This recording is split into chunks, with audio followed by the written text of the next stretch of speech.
Good morning, student. Good morning. Good morning, everyone. Myself Kailash चोटिया. मेरा नाम कैलाश चोटिया है. जैसा कि आप मेरे से परिचित हैं, रघुनाथ स्कूल की तरफ से जो हमारी ऑनलाइन क्लासेज चल रही है उसमें कक्षा 6 में आपको मैं सामाजिक विज्ञान पढ़ा रहा हूँ. इस अध्याय का नाम है, जो तीसरा अध्याय वो चल रहा है, इसका नाम है प्रारंभिक नगर. जो प्रारंभिक जो नगर थे जिसे हम सिंधु सभ्यता, हड़प्पा सभ्यता, सिंधु सरस्वती सभ्यता के नाम से जानते हैं. यहाँ इस सभ्यता का नाम सिंधु सभ्यता इसलिए पड़ा क्योंकि सबसे पहले सिंधु नदी के किनारे पर उत्खनन से ये नगर या ये क्षेत्र है वो मिले थे. इसलिए इन क्षेत्रों को सिंधु सरस्वती या सिंधु सभ्यता के नाम से जाना जाता है. इसे हड़प्पा सभ्यता भी कहा जाता है क्योंकि सबसे पहले जो पाकिस्तान का जो क्षेत्र आता है जिसमें हड़प्पा की खुदाई है वो सिंधु के किनारे पर सबसे पहले हुई थी. इसलिए इस सभ्यता को हम हड़प्पा सभ्यता कहते हैं, हड़प्पन सिविलाइजेशन कहते हैं. 1920 और 21 के दशक में इस हड़प्पा सभ्यता की खुदाई हुई थी. हड़प्पा सभ्यता को खोजा गया था. हड़प्पा शहर है वो, उसकी खुदाई है वो हुई थी. तो हड़प्पा सभ्यता या हड़प्पा सिविलाइजेशन या इंडस वैली सिविलाइजेशन भी इसे कहते हैं क्योंकि सबसे पहले जो प्रारंभिक नगर के रूप में जिसे सबसे पहले खोजा गया था वो हड़प्पा शहरी था. वह हड़प्पा नगर था जिसकी सबसे पहले खुदाई हुई थी. तो इसे हम सिंधु सरस्वती सभ्यता भी कहते हैं क्योंकि सिंधु और उसकी सहायक नदियाँ जो राजस्थान में बहती थी वो सरस्वती नदी थी जो बाद में भूगर्भीय हलचलों के कारण लुप्त हो गई थी. और राजस्थान के जो भूगर्भ में आज भी ये नदी बहती है. राजस्थान और गुजरात में ये नदी बहती थी. इसलिए इस सभ्यता को हम सिंधु सरस्वती सभ्यता भी कहते हैं. इस सभ्यता के अंतर्गत कई क्षेत्रों, कई नगरों, कई साइट, कई स्थलों की खोज हुई थी जिनमें हड़प्पा, मोहनजोदाड़ो, चंदूदड़ो, राखीगढ़ी, बनावली, लोथल, रंगपुर, कालीबंगा, इन नगरों की खुदाई हुई थी. यह एक नगरीय सभ्यता थी. नगरीय सभ्यता के सभी गुण हैं वो यहाँ विद्यमान थे. लंबी और चौड़ी सड़कें, एक दूसरे को समकोण पर काटती हुई सड़कें, गलियों में सड़कों का होना, गलियों की सड़कों का चौराहे की सड़कों में मिल जाना और चौराहे की सड़क का नगर की मुख्य सड़कों में मिलना इस सभ्यता का नगरीय सभ्यता होने का प्रमाण देता है. इसके अलावा सभी घरों का या जितने भी इस सभ्यता के अंतर्गत जितने नगर मिले थे या जितने नगरों की खोज हुई थी उन घरों का दोनों किनारों को, सड़कों के दोनों किनारों पर होना, पक्की ईंटों से मकानों या घरों का बनना, आंगन के चारों ओर कमरे बने थे, छतें थी. इसके अलावा घरों से नालियाँ निकलती थी. प्राय हड़प्पा और मोहनजोदड़ो के जहाँ पर जो अवशेष मिले हैं प्राय सभी घरों से नालियाँ निकल रही थी. प्रत्येक घर में एक विशाल स्नानागार और एक कुआं बना हुआ था. जो गली की मुख्य नाली थी उसमें जाकर है वो नाला है या नाली है वो मिल जाती थी. प्राय घरों में 4 या 5 कमरे थे. आंगन होता था, आंगन से नाला निकलता था. स्नानागार घर के किनारे पर बने हुए थे. प्राय सभी घरों में कुएं जैसे अवशेष भी मिले हैं. तो इस प्रकार हमें नगरीय सभ्यता के दर्शन है वो सिंधु घाटी सभ्यता या इंडस वैली सभ्यता से होते हैं. इसी प्रकार हमें मोहनजोदड़ो से या मोहनजोदाड़ो से एक विशाल स्नानागार के दर्शन मिले हैं या वो उत्खनन के दौरान मिला है. यह विशाल स्नानागार, इसके चारों ओर, चारों दिशाओं में छोटे छोटे कमरे बने हुए थे. इस विशाल स्नानागार से दोनों ओर उतरने के लिए सीढ़ियाँ बनी हुई थी जिसके अंदर जाकर जो लोग थे विशेष अवसरों पर, विशेष त्योहारों पर, विशेष उत्सवों पर स्नान आदि कार्य है वो करते थे. तो इसके अलावा इस स्नानागार का निर्माण वो पक्की ईंटों से किया गया था जिसके ऊपर जिप्सम का लेप किया गया था. जिप्सम के लेप के द्वारा इसे मजबूत बनाया गया था, चारकोल का लेप किया गया था। इस स्नानागार के बीचों बीच एक कुआं भी मिला है, जिसका प्रयोग है वो पानी भरने के लिए किया जाता था। इस स्नानागार के अंडरग्राउंड क्षेत्र में नालियां बनी हुई थी, जिनसे यहाँ के गंदे पानी को बाहर निकाला जाता था और साफ पानी है वो भरा जाता था।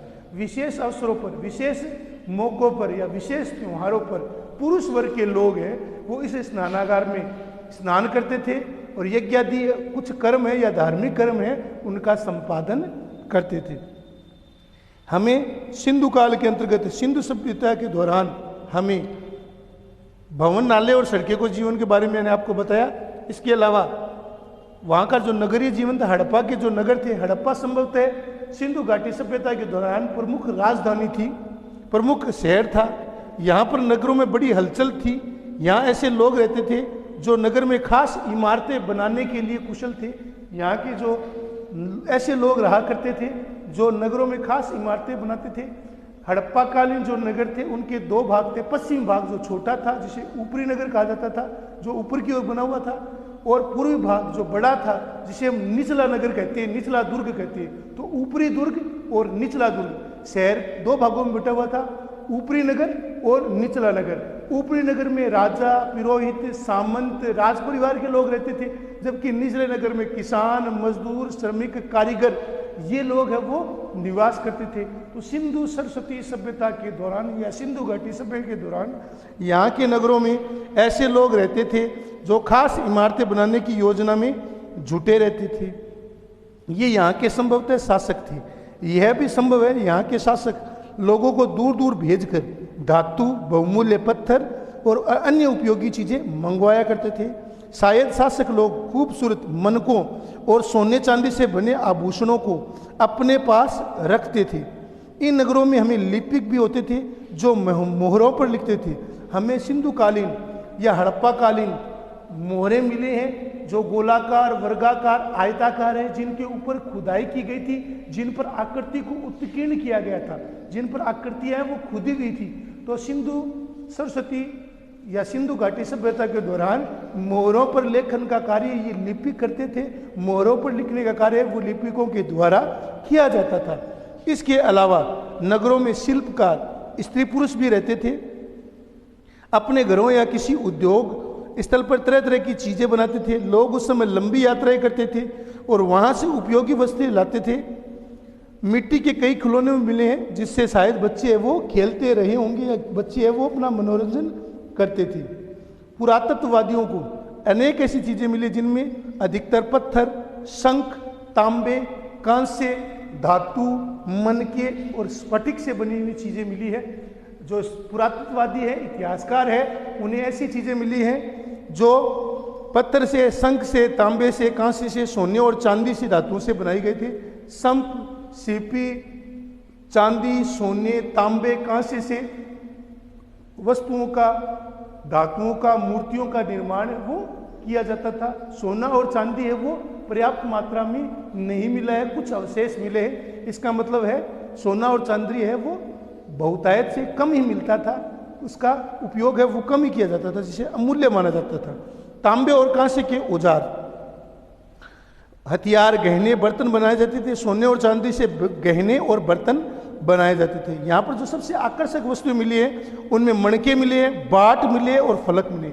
मनके, बाट और फलक जो सिंधु सरस्वती के दौरान, सिंधु सरस्वती सभ्यता के दौरान जो बाट मिले हैं वो बिल्कुल नापतोल के, जिन्हें 1:2, 2:4, 4:8, 8 से 16, 16 से 32, 32 से 64, 64 से 128, 128 से 256 के अनुपात में वो बाट है वो बने हुए थे। अधिकतर बाट है वो चकमक पत्थर, चौकोर पत्थर या स्फटिक के पत्थर से है वो बनाए गए थे, जो मजबूत होते थे। इनका प्रयोग नापतोल के रूप में किया जाता था। इस प्रकार ये जो सभ्यता थी वो अधिक संपन्न थी, नगरीय सभ्यता थी। नगरीय सभ्यता के सभी उसके गुण है वो इस सभ्यता के दौरान विद्यमान थे।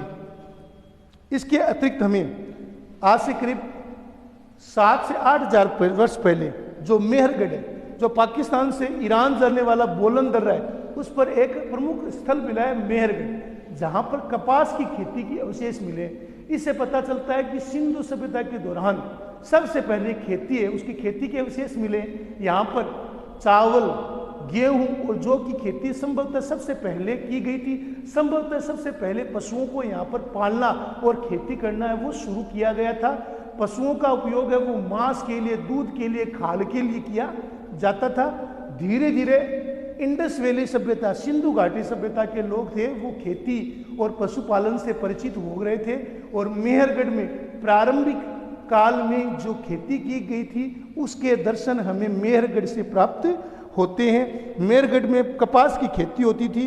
मोहनजोदड़ो से कपड़े के टुकड़ों के अवशेष, चांदी के एक फूलदान और तांबे की वस्तुओं से चिपके हुए मिले हैं। पक्की मिट्टी तथा फ्रेम से बनी तकलियां हैं वो सूत काटने के संकेत थी। सिंधु सभ्यता के दौरान जो सबसे प्रमुख एक चीज मिली है वो फेंस है। पत्थर और शंख प्राकृतिक तौर पर पाए गए थे, लेकिन फेंस को कृत्रिम रूप से तैयार किया गया था। पत्थर और जो शंख थे वो प्राकृतिक थे, लेकिन जो फेंस होते थे उनका निर्माण है वो मानवीय होता था। उनका निर्माण है वो इंसानों के द्वारा किया गया था, वो कृत्रिम रूप से तैयार होते थे। बालू या स्फटिक पत्थर था, उसका चूर्ण बनाया जाता था, उसमें गोंद को मिलाकर अनेक वस्तुएं मिलाई जाती थी और उन पर वस्तुओं पर एक चिकनी परत चढ़ाई जाती थी। इस चिकनी परत पर नीले या हल्के समुद्री हरे रंग होते थे। फेन से मनके, चूड़ियाँ, इसके अलावा बाले और छोटे बर्तन बनाए जाते थे। फेंस का उपयोग है वो कृत्रिम रूप से किया जाता था, कृत्रिम रूप से बनाया जाता। बालू और स्फटिक पत्थरों में चूर्ण को गोंद मिलाकर है वो अनेक वस्तुएं बनाई जाती थी, जिसके अंतर्गत फेंस बनाया जाता था। इनके ऊपर पॉलिश की जाती थी, पॉलिश होती थी, उन पर चिकनी परत चढ़ाई जाती थी। चिकनी पत्थर पर हरे, नीले या हल्के समुद्री रंग है वो भरा जाता था। फेन से मनके, चूड़ियाँ, बालियाँ, छोटे बर्तन है वो बनाए जाते थे। छोटे बर्तन है वो निर्मित किए जाते थे। आज हम देखेंगे हड़प्पा के लोग। हड़प्पा के लोग विभिन्न धातुओं से परिचित थे, वो विभिन्न धातुओं का प्रयोग करते थे। चाहे तांबा हो, चाहे कांसा हो, चाहे टीन हो, चाहे सोना हो, चांदी हो, सिंधु घाटी के लोग हैं वो इन धातुओं से परिचित थे, इनका वो उपयोग करते थे। तो सिंधु घाटी की सभ्यता के लोग हैं वो तांबे से, कांसे से, टीन से, शीशे से, इसके अतिरिक्त सोने और चांदी से परिचित थे।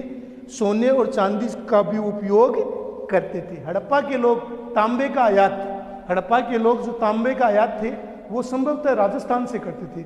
संभवतः तांबे को राजस्थान से मंगाया जाता था। इसके अतिरिक्त पश्चिम एशियाई देश जो ओमान है वहाँ से भी तांबा मंगाया जाता था। जो पश्चिम एशियाई देश है ओमान, मस्कट के पास में है ओमान, वहाँ से भी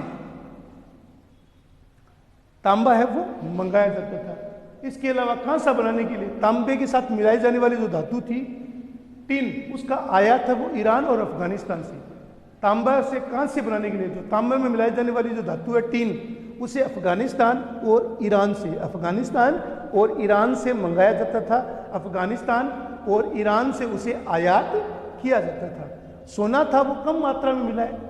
संभवतः सिंधु घाटी सभ्यता के दौरान सोना है वो ज़्यादातर आधुनिक जो कर्नाटक है, जिसे हम पहले मैसूर कहते थे, आधुनिक कर्नाटक, उसमें जो कोलार की खाने और बहुमूल्य पत्थर है, उनका बहुमूल्य पत्थरों में जो माणिक है, इसके अलावा बहुमूल्य रत्न है, आभूषण है, इसके अलावा जो अन्य जो बहुमूल्य धातुएं हैं, बहुमूल्य पत्थर, हीरा मोती माणिक, हीरा मोती माणिक है, उसका आयात गुजरात से, ईरान से, अफगानिस्तान से किया जाता था। गुजरात से, ईरान से, अफगानिस्तान से बहुमूल्य धातु, बहुमूल्य पत्थर, हीरा मोती माणिक, पन्ना आदि का आयात है वो गुजरात, ईरान, अफगानिस्तान से किया जाता था। तो आज बच्चों मैंने जैसे बताया है, कच्चे माल की खोज में हड़प्पा के लोग तांबे का आयात है वो अफगानिस्तान से करते थे। इसके अलावा ओमान से भी तांबा मंगाया जाता था। इसके अलावा कांसा बनाने के लिए तांबे में मिलाई जाने वाली जो टीन थी उसका आयात ईरान से और अफगानिस्तान से होता था। जो सोना है वो भारत में कर्नाटक से। इसके अलावा जो बहुमूल्य रत्न है, बहुमूल्य जो पत्थर है, मणका है, माणिक है, पन्ना है, इसका आयात है वो ईरान और अफगानिस्तान से किया जाता था। इसको हमें देखना है, इसको हमने पढ़ा है कच्चे माल की खोज में, इसको आपको समझना है, इसको लिखना है। तांबे के बारे में, कांसे के बारे में, तांबे के बारे में, टीन के बारे में, सोना चांदी कहाँ से मंगाया जाता था, इसके बारे में आपको मैंने पढ़ाया है, आज समझाया है। इसको आपको लिखना है, याद करना, होमवर्क के रूप में इसको लिखना है। यह आपका होमवर्क है, आपकी कॉपी कभी भी मंगाई जा सकती है। धन्यवाद।